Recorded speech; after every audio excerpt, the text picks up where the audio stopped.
Empathy in the workplace. What can a group of lawyers from a power equipment manufacturing company tell us about empathy in the workplace? And how can what that tells us help you be and build better bosses in your business? That's what we're going to talk about today on another episode of Boss Beat. Boss Beat, where we talk about a latte of leadership for those seeking to be and build better bosses in business. I'm Ben Lichtenwallner, and yes, I do like my bees. I want you to imagine for a moment that a family member or loved one of yours has suffered a tragic accident regarding a lawnmower or some sort of outdoor power equipment. There's a knock at the door, maybe a day or two later. You open it to find a lawyer or a group of lawyers from the manufacturer. They walk you through legal agreements. You sign some contracts, receiving a large, sizable amount of money, as long as you commit, of course, to not suing the company. How do you feel about the organization after they leave? Now, take that same incident, but instead imagine when you open that door, you find a grief counselor from the company that manufactured the equipment. They listen to you. They walk you through the grieving stages. They share some ways that others they have worked with have dealt with similar incidents. They assure you that the company will stand by you and there will be financial recognition or financial transactions later to support you in your time of need. But for now, they want you to know that they're here for you. Now, how do you feel when that person leaves your home? This was the predicament faced by Ken Melrose. Ken Melrose was president and CEO of the Toro Company, one of the largest outdoor power equipment manufacturers in the world. He was CEO and president of the company from the 1980s to about 2005. He also led the turnaround from the organization as they were struggling mightily at that time through increased competition from foreign competitors. The standard policy then was, and for many organizations unfortunately still remains, for those companies to send the lawyers. Their objective to explain liability and pay the victims, and most importantly to the company, get that signature that the victims are not going to sue the company for their loss. Loss mitigation for the company is the objective for many. Ken, however, said no more. Focused on servant leadership, he wrote a book on it called "The Grass is Always is Green," making the grass greener on your side. He wrote about it and he talked about this story. He said, "Look, I'm not going to do this anymore. We at Toro are going to be different. We're going to focus on caring for our customers." So he changed the policy to send grief counselors instead. Ken and Toro focused on empathy.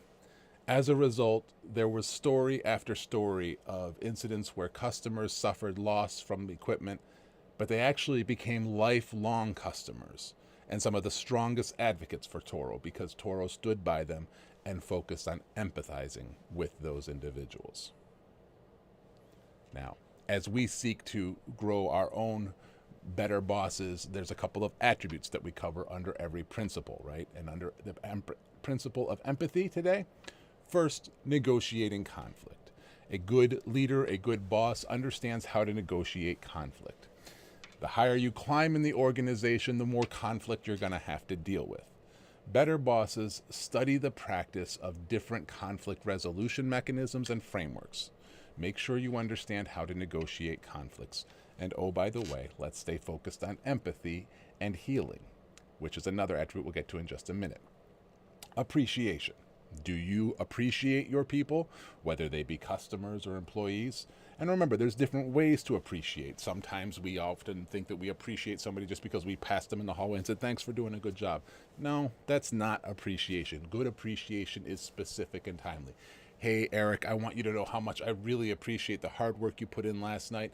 I know it took you away from your family for dinner and stuff. I want you to know that it really helped save us a ton of time today. It was greatly appreciated." Being specific and timely. And last, as I mentioned, healing. Make sure that you are focused on healing people. Empathy means being there for them in their time of need, being there for them when they've suffered some great loss. It's also from a professional perspective, not just a personal. Most of your employees, current or in the future, will have had bad bosses in their past. They will have had somebody who minimized them and made them feel less than. Make sure that you help them regain that confidence. Healing is a cornerstone attribute of the principle of empathy. Now, we always like to give a good quote here. So for empathy today, we're going to look at James Autry. James Autry said, I learned that if you can retain that feeling of what it feels like to be a have-not in a society of haves, to be down in the hierarchy, you can carry that with you into leadership positions. And I would simply add that when you do that, you will be better at expressing your empathy, and your people will love you for it. Questions that you should ask moving forward. First, what policy in your company or industry shows a lack of empathy? How will you change that policy to better empathize with those you serve? If you worry about the people, success will follow. Every weekday here on Boss Beat, we focus on one of the 7 core principles of great leadership that are populating on your screen. They are selflessness, empathy, resolve, virtuousness, authenticity, nonpartisanship, and thoroughness. Why? Because we leverage the acronym model of servant leadership here. I don't want you to just take my word for it, gang. There are hundreds of great leadership books out there that are focused on one person's perspective. It's their experience. Here, as Modern Servant Leader, we focus on over 2 decades of studying those books and finding the consistency throughout. So there are hundreds of attributes reflected in those 7 core principles so that you know what you take away is practical and actionable, tried and true advice for being and building better bosses in the workplace. If you like this kind of insight, this actionable, practical insight, something that applies very much to your real world day-to-day, then please check out modernservantleader.com. There you will find tons of free resources, as well as access to some of the trainings that I offer. Until next time, my friends, please remember, keep serving.